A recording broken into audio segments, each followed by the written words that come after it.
Abra sua Bíblia comigo. Antes disso, eu quero orar. O Marcos, nosso irmão Marcos, ligou para a casa do nosso irmão Alaor. Eu vou convidar o Marcos para vir aqui à frente, você vai orar conosco. E o nosso irmão Alaor não está muito bem de saúde, então vamos colocar na presença dele. Sobe aqui. Vovô Dida, que eu fico meio acanhado de chamar ele aqui por causa da perna dele. Vamos orar pelo nosso irmão Alaor, pela saúde dele, e o Marcos vai fazer isso. Querido Deus, nós te agradecemos mais uma vez pela oportunidade de orarmos como igreja do Senhor. E nós vimos aqui pedir pelo nosso irmão Alaor, que não tem passado bem.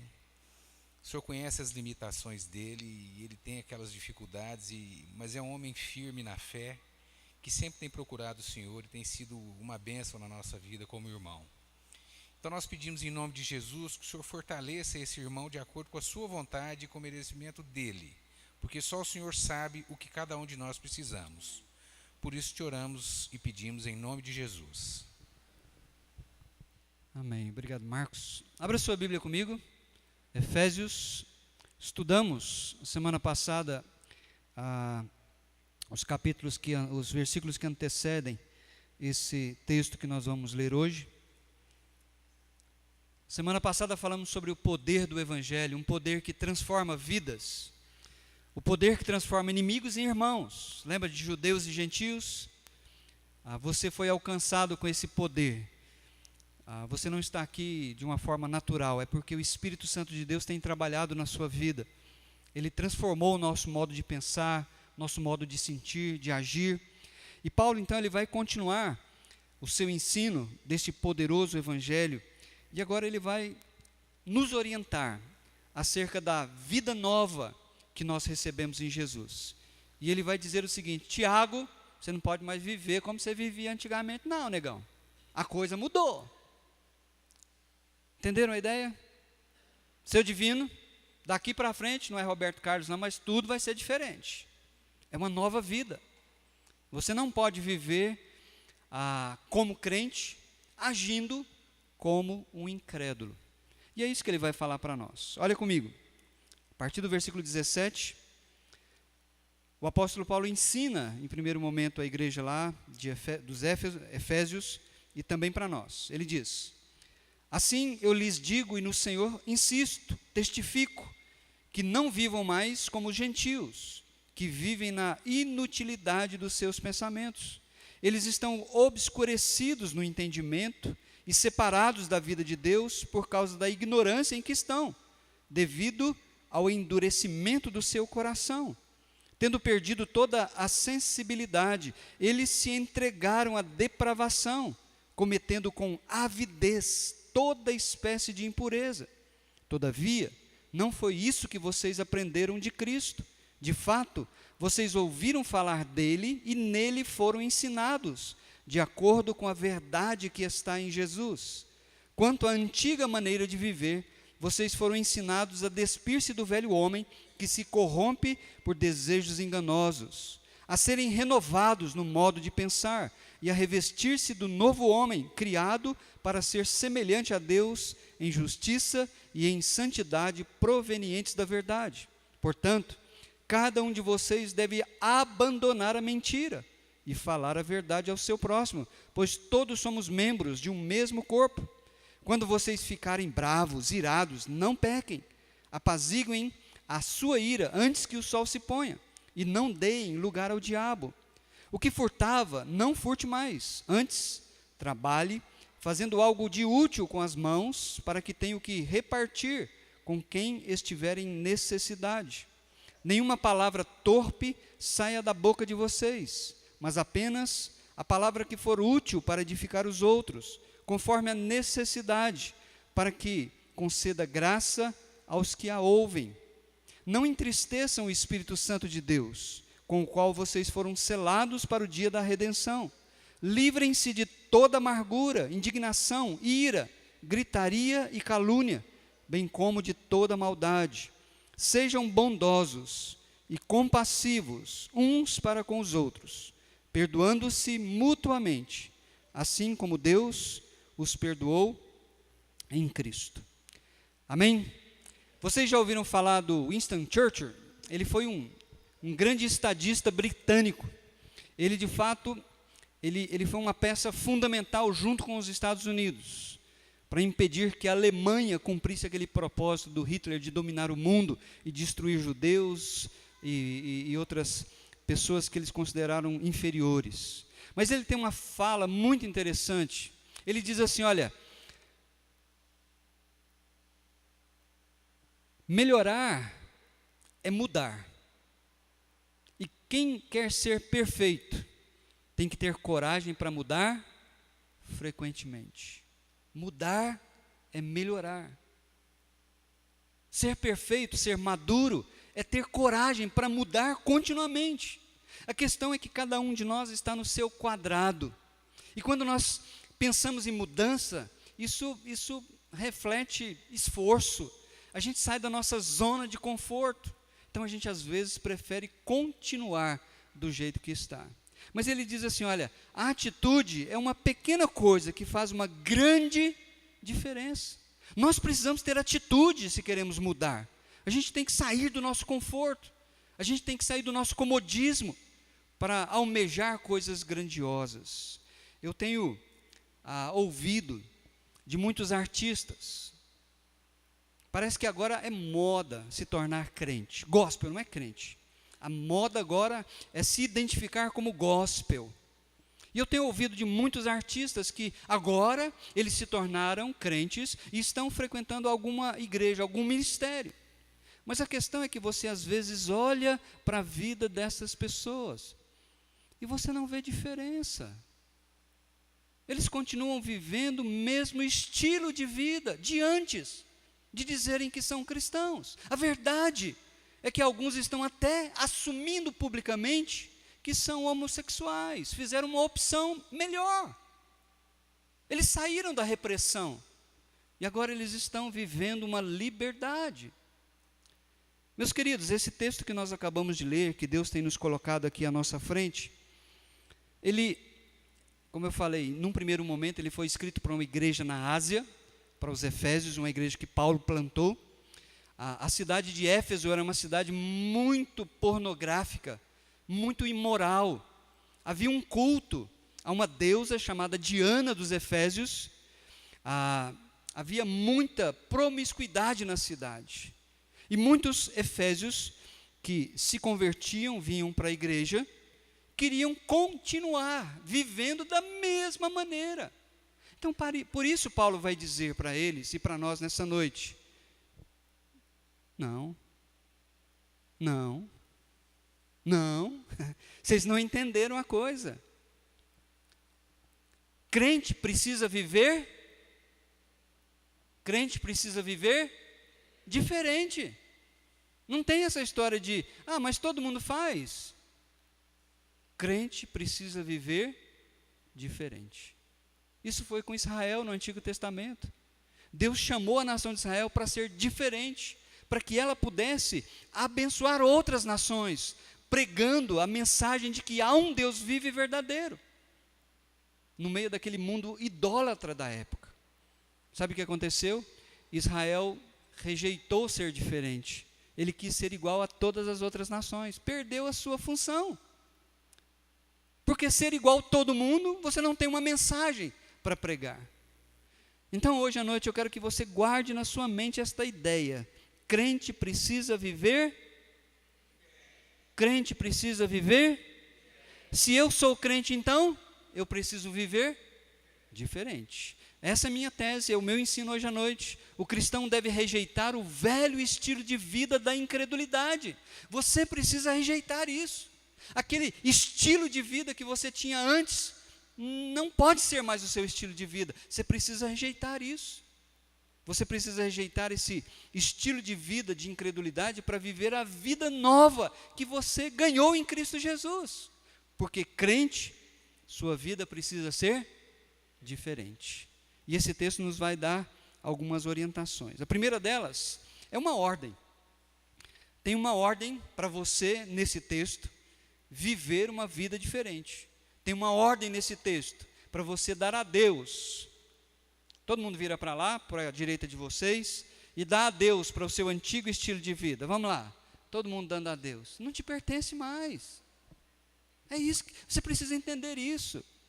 Paulo está dizendo assim, olha, assim, versículo 17, eu lhes digo e no Senhor insisto. O que ele insistia com a igreja? Não vivam mais como os gentios, como os vizinhos deles, como os vizinhos iam. Eles não podem mais passar aquela noitada como passavam antigamente. Paulo está dizendo, não. A sua vida tem que ser diferente. No versículo 22, olha o que ele fala comigo, 4:22. Quanto à antiga maneira de viver, vocês foram ensinados a fazer o quê? A despir-se, a rejeitar aquele estilo de vida. Olha o que ele diz no outro versículo, lá no capítulo 5, verso 15. Tenham cuidado com a maneira como vocês vivem, que não seja como pessoas insensatas, estúpidas, pessoas que não entendem, mas sejam como sábios, porque Deus nos fez sábios, com a capacidade de pensar, discernir, escolher. Então essa é o primeiro ensinamento hoje à noite, é uma ordem. Paulo está dizendo, você precisa dar a Deus, abandonar o seu estilo de vida de incrédulo, isso não te pertence mais. Num segundo ensinamento, ele vai dar razões nesse texto, por quê? Nós precisamos dar a Deus aquele antigo modo de viver. Ele vai descrever como é o incrédulo, como éramos nós, antes de conhecermos Jesus Cristo. E ele vai dizer assim, olha, num primeiro lugar, nós vivíamos na inutilidade dos nossos pensamentos. Olha o que ele diz aí. Assim eu lhes digo, e no Senhor insisto, versículo 17, que não vivam mais como os gentios, que vivem na inutilidade. A palavra inutilidade é a palavra vazio. Não significa aqui, meus irmãos, que os incrédulos não pensam, não escrevem, não dizem coisas boas. Não é isso que Paulo está dizendo. Ele está analisando a vida dos incrédulos à luz da verdade de Deus. E ele está dizendo, olha, pode ter aqui um PhD que ganhou o prêmio Nobel de literatura. Para Deus, os pensamentos desse doutor são vazios, porque ele não cogita das coisas de Deus. É isso que Paulo está dizendo. E nós vivíamos assim também antes de conhecer a Cristo. Os nossos pensamentos eram vazios. Segundo lugar, o que ele fala? Eles estão obscurecidos no entendimento. Mais uma vez, Paulo está dizendo que há um defeito de fábrica na cabeça das pessoas.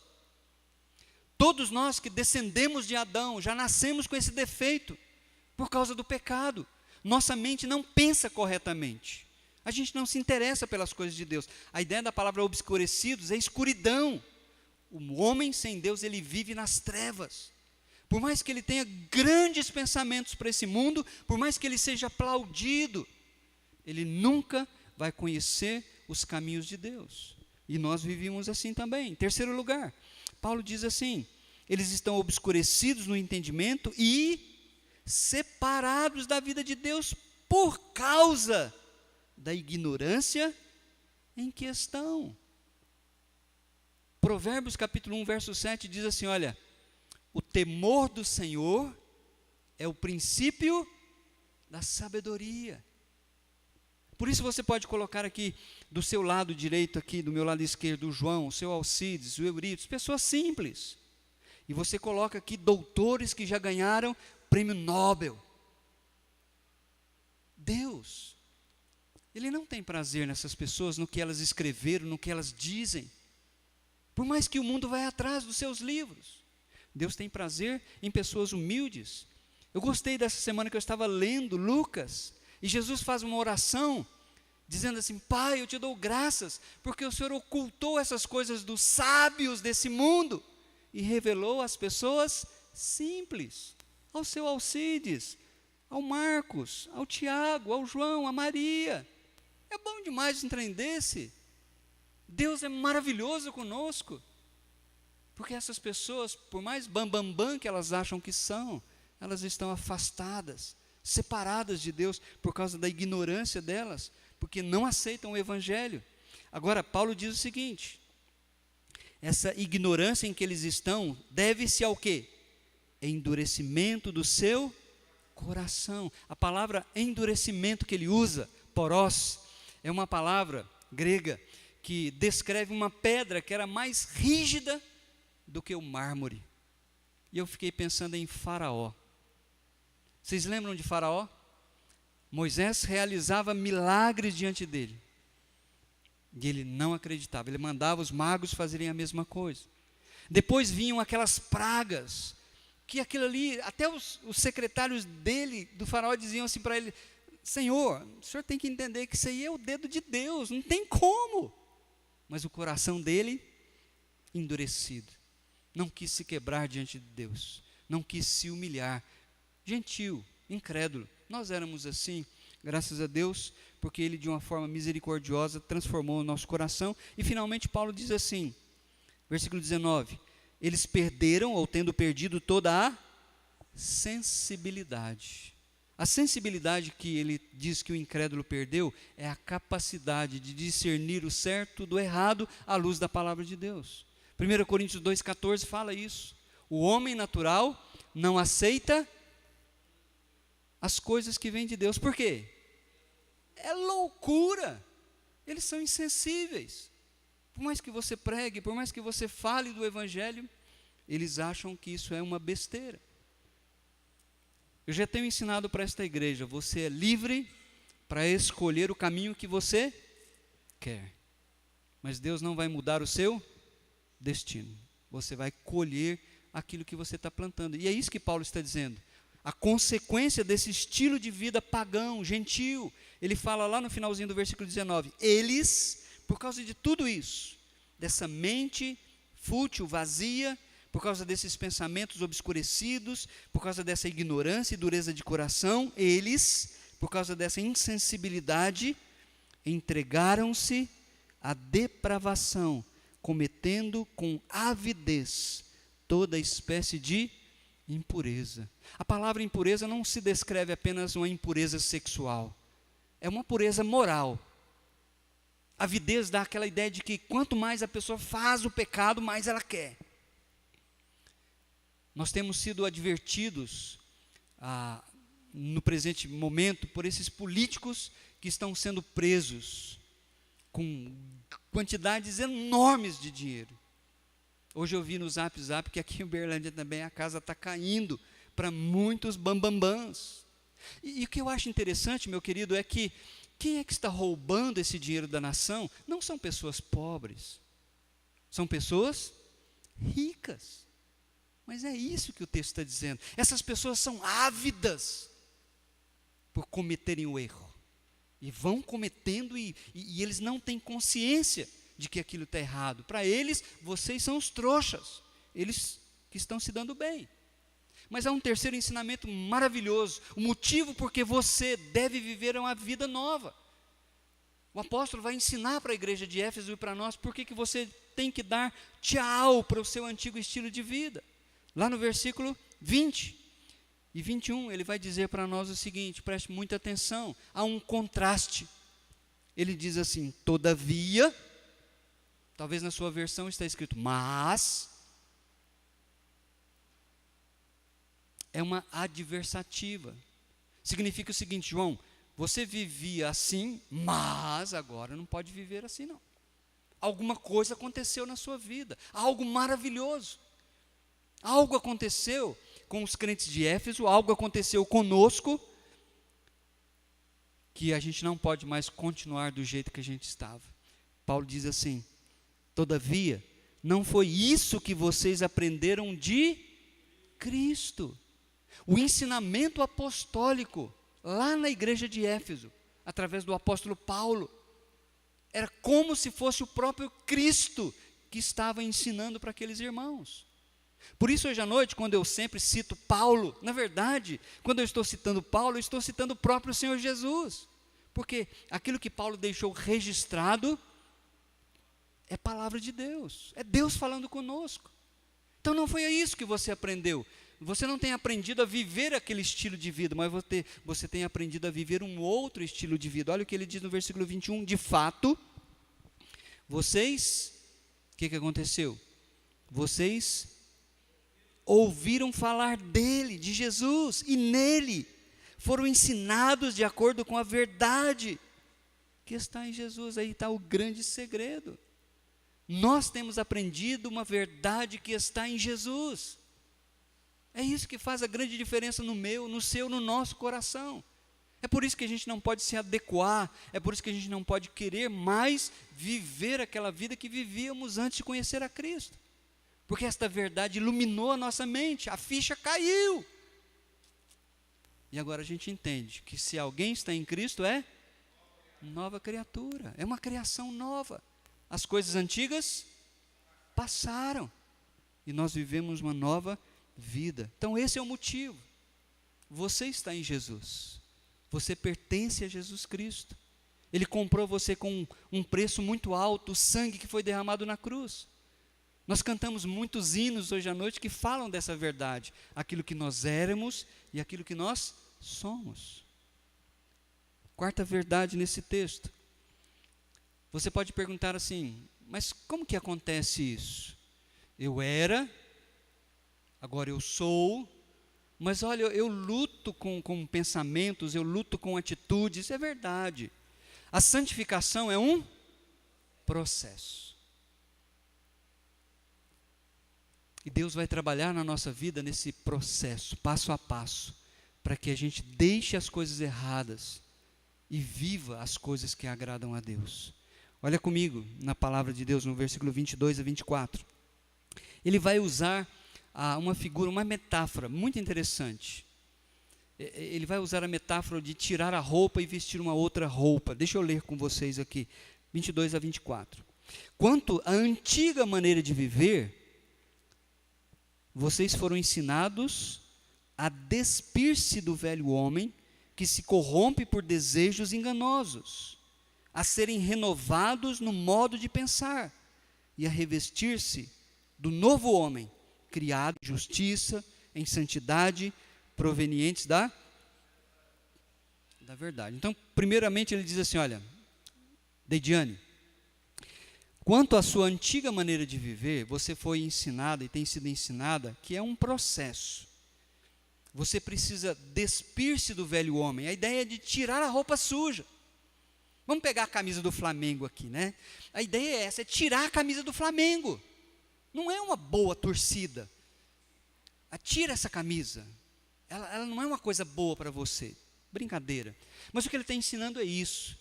Que nós precisamos tirar da nossa vida comportamentos, atitudes, pensamentos, falas que fazia parte da nossa vida antes de conhecer a Cristo.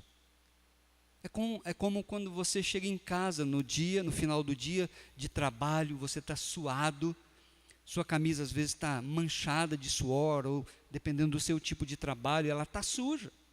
Você não vai sentar-se à mesa com sua esposa, com seus filhos, agradecer pela refeição, não.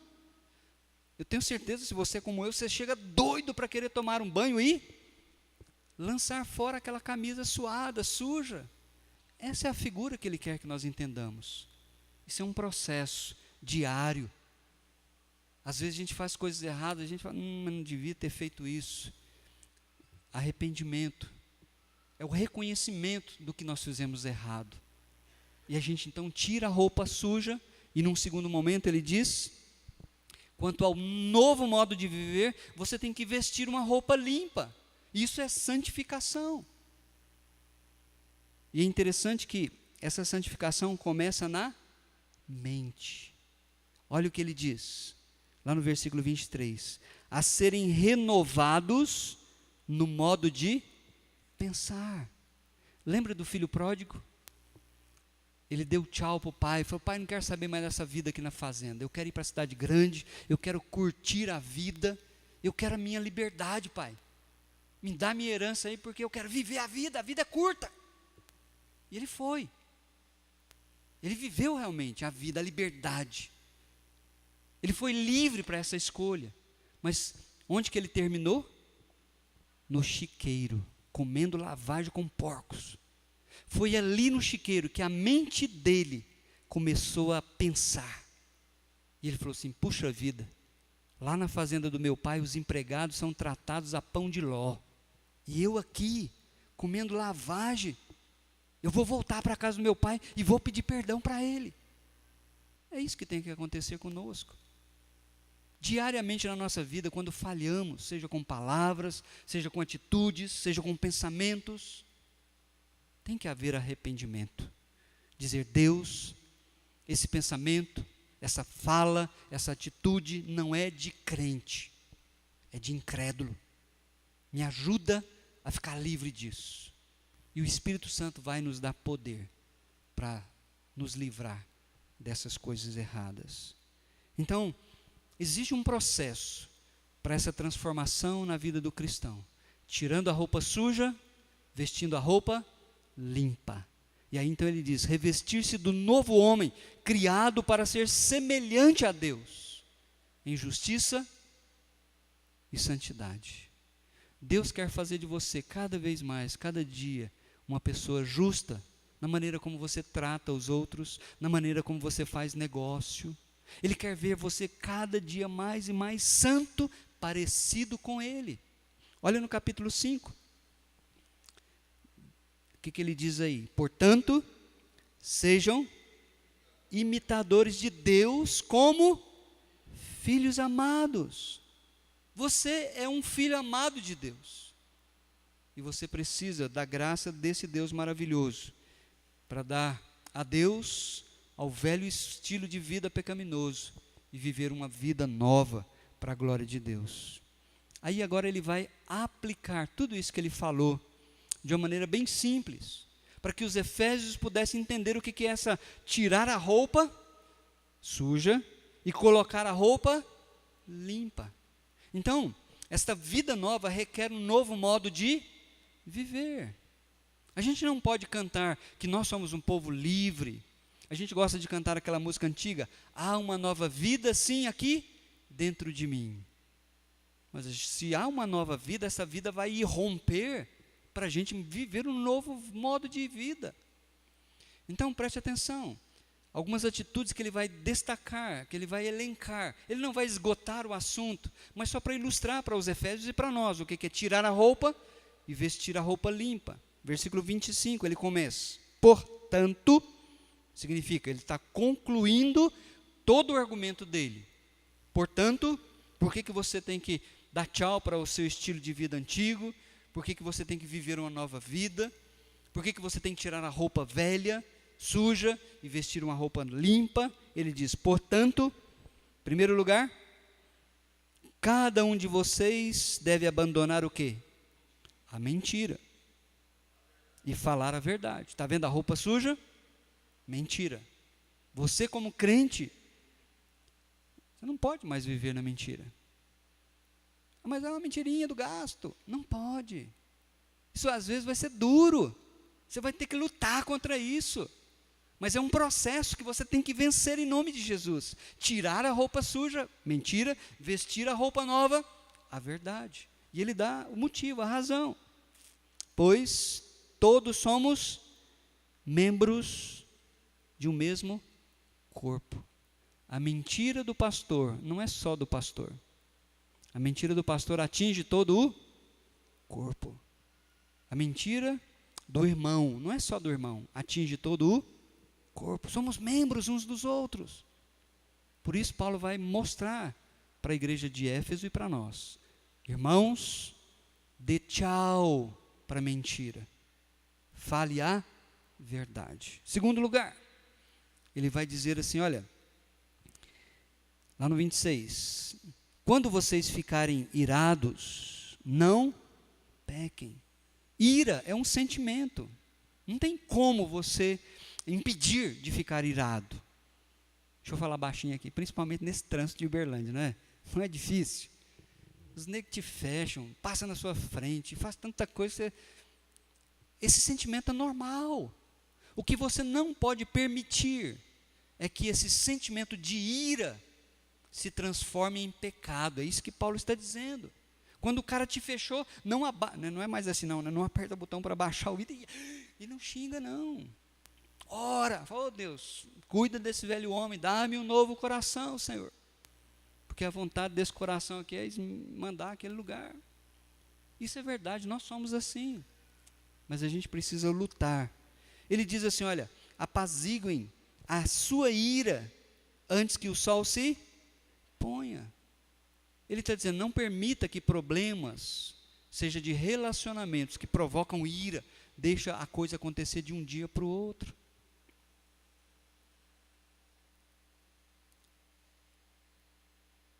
Não deem lugar ao diabo. O diabo, ele gosta quando a gente tem problemas de relacionamento, porque ele usa isso para a gente ficar amargurado, para que a gente ficar ressentido, a gente ficar pensando. E se você não resolve o problema, isso vai alastrando no nosso coração. O José, meu irmão, ele me veio no culto domingo passado, ele me falou uma coisa de uma falha minha. E eu tive que ligar para a pessoa naquela noite, eu não dormi enquanto eu não liguei, pedindo perdão. Falei, eu fiz um comentário, não devia ter feito aquele comentário, ou maldita boca da gente, mas peço seu perdão. Não deveria ter comentado o que eu comentei. É isso que a Bíblia está ensinando. Não deixa o sol se pôr. Não fica mancomunando aquilo, idealizando coisa. Não, mas a vingança não pertence a gente. Deus diz, a mim pertence a... Então me dá o problema aqui. Deixe comigo. É isso que Paulo está dizendo. Aprenda a dominar a sua ira. Tira a roupa velha. Terceiro lugar.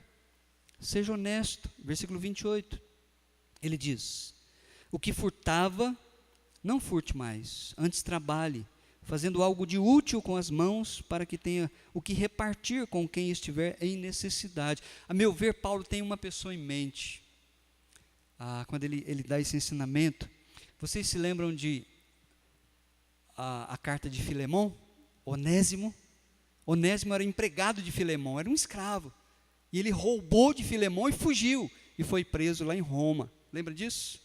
E lá na cadeia, quem estava lá? O apóstolo Paulo. Paulo evangelizou Onésimo, ele se converteu.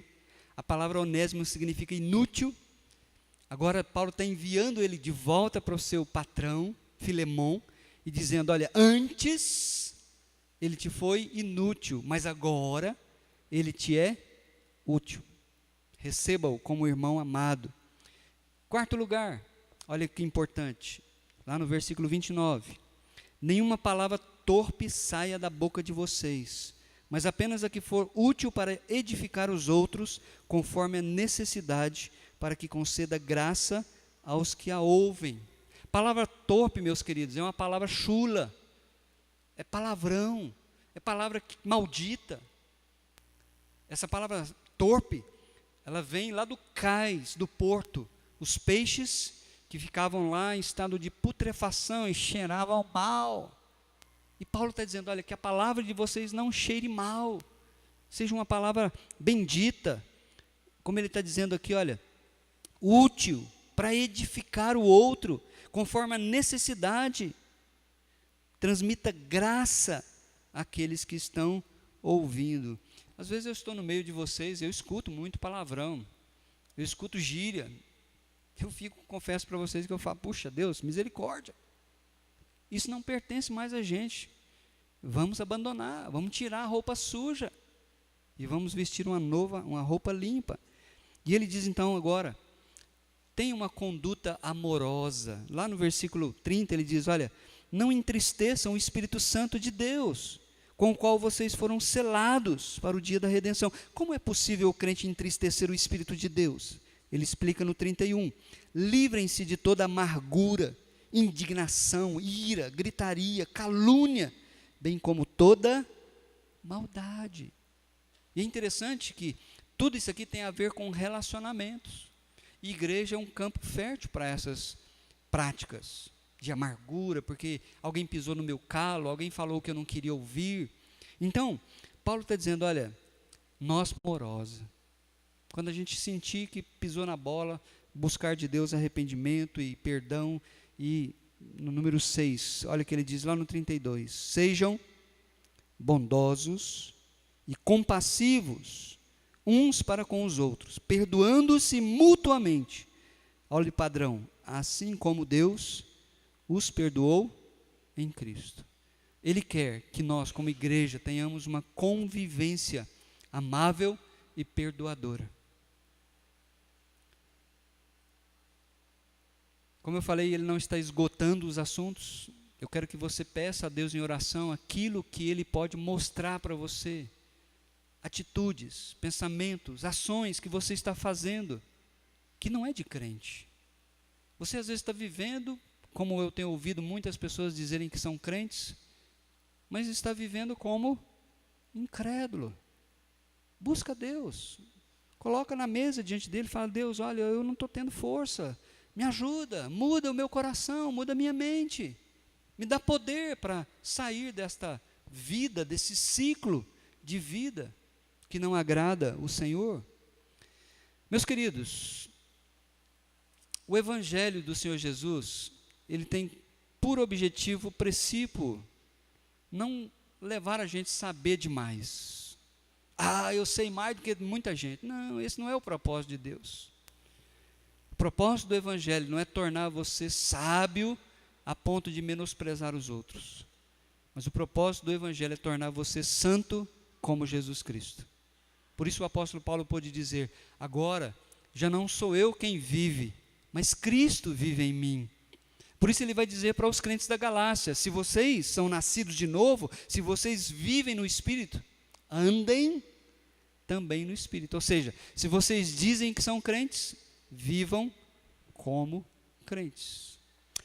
Aquelas pessoas que tanto falam que são crentes, que são cristãos, mas que você não percebe mudança na vida, eu fico imaginando que eles não entenderam a mensagem de Jesus. Certa vez eu ouvi um pastor dizer que estava pregando num daqueles morros do Rio de Janeiro, e num daqueles cultos foi um traficante violentíssimo da favela. E os irmãos lá começaram a orar. Falaram: oh Deus, glória a Deus, muda o coração desse homem. Já pensou, se ele mudar, vai ser uma benção aqui no nosso bairro aqui. E aí no final o pastor fez um apelo: quem quer Jesus para ter uma vida diferente, para ser abençoado? E a mão do traficante levantou. Sorrisos. Ele voltou para casa, continuou matando, continuou roubando, continuou estrupando e mandando lá no morro. O pastor foi procurá-lo. Foi, irmão, você não se converteu? Ué, levantei a mão, o senhor mandou levantar a mão para receber Jesus, eu levantei a mão. Ué, mas sua vida não mudou, ué. Não, pastor, o senhor não falou que eu tinha que mudar de vida, não.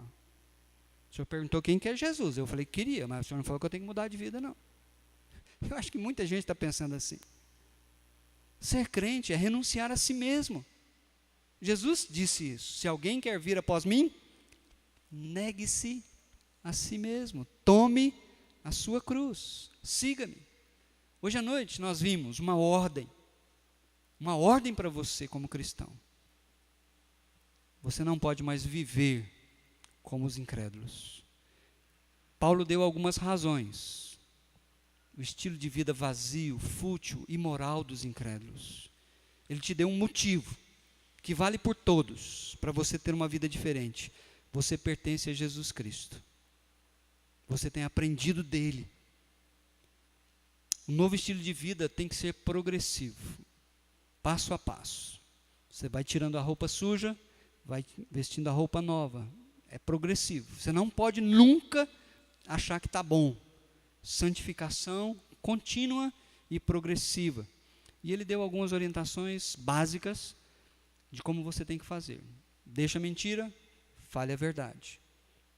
Fica irado, mas não peque. Trabalhe, não roube. E aí para fora ele vai ensinando outras coisas. Crente precisa viver diferente. No século XIX, tem uma história muito interessante, aconteceu isso com o pregador Charles Spurgeon. Ele é um batista, pastor batista muito famoso, era, né, já morreu. está na glória com Jesus. Mas um dia ele estava andando em Londres e de repente um bêbado, quase caindo pelas tabelas lá, gritou, falou: "Ô, pastor Spurgeon, me conhece não?" O Spurgeon olhou para ele e falou assim: "Não, deveria conhecê-lo." "Sim, eu sou um convertido do Senhor."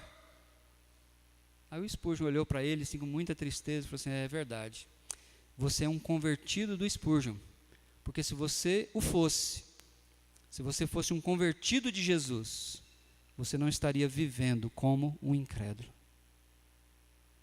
Tem muita gente que a semelhança desse bêbado é um convertido, do fulano, do beltrano, da igreja, mas não é de Jesus. Você precisa repensar sua vida cristã, precisa avaliá-la, porque todo aquele que é convertido de Jesus não vive na prática do pecado, não vive como incrédulo, sua vida é diferente. Ele ainda não é santo em plenitude, mas ele é santo progressivo, passo a passo. Ele está sendo parecido cada dia mais com o Senhor Jesus Cristo. Por isso, para terminarmos, cuidado. Cuidado. O Senhor Jesus disse: "Vocês são sal da terra." Mas se o sal perder o sabor, para que serve? Não serve. A não ser para ser jogado fora. Tenho certeza que você não quer ser jogado fora. Por isso, hoje à noite, peça a Deus a graça de ajudar você a dar adeus para o velho estilo de vida e a viver uma vida diferente, para a glória do nosso Deus. Amém? Ação. Nosso bondoso Deus, ajuda-nos a refletir sobre a nossa vida. Nós não temos aqui na igreja agentes secretos que estão vasculhando e investigando a vida dos irmãos. Nós cremos que cada um de nós é responsável por si próprio. Por isso, o que eu peço, em nome de Jesus, pela minha vida e pela vida dos meus irmãos, é a graça de podermos olhar na Tua palavra, ver áreas que precisam ser mudadas. Se há, Deus, hoje à noite, algum irmão vestindo roupa suja, conceda a Sua graça misericordiosa, amorosa, para que essa roupa seja tirada em nome de Jesus. Nos dá poder pelo Teu Santo Espírito, como o apóstolo Paulo nos ensinou. A gente não pode mais viver como os gentios que não Te conhecem. Queremos ser santos em todo o nosso procedimento, para que o Senhor receba toda a honra e toda a glória. É a nossa oração, em nome de Jesus. Amém?